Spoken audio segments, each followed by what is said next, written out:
Now that I've shown you how requests can be created, let's take a little deeper dive into how we can use them and how it helps our workflow efficiency.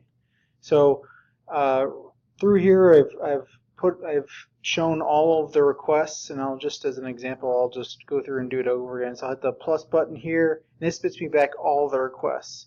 Just like everything else, if you wanted to filter it down to something smaller, you could always feel free to do so. One of the things I do filter down from time to time is the request type.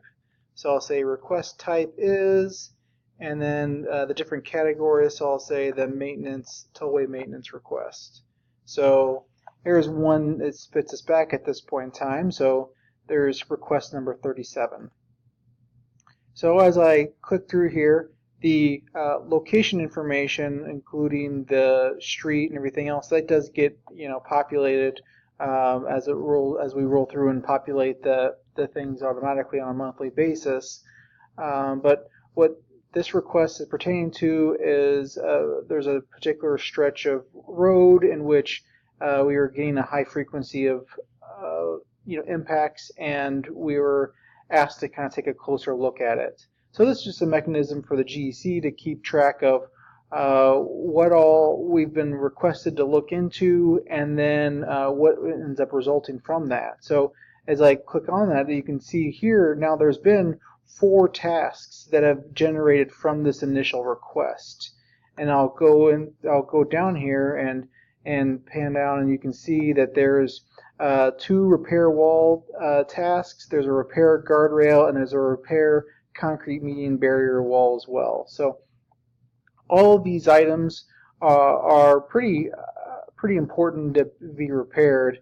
So they've, most of them except for this one wall repair and everything is a PRC1. So this is just a good way that we can keep track of which items have been put into place and are currently in the process of being repaired, and what things still need to be done by. So it's just another one of several ways where you can search out a particular task, because like you've seen in some of the previous training modules, I mean, we've got 20-some thousand tasks out there. Sometimes it's difficult to keep track of what work's going on at one even given point in time. So this is just another mechanism that's in place to kind of track down those tasks.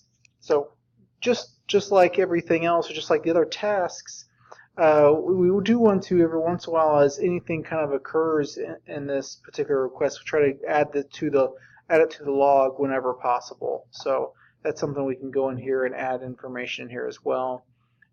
There's also attachments in here to the bottom. You could always add attachments, but in a nutshell, that's a little bit deeper dive of how we leverage requests in Cartograph OMS.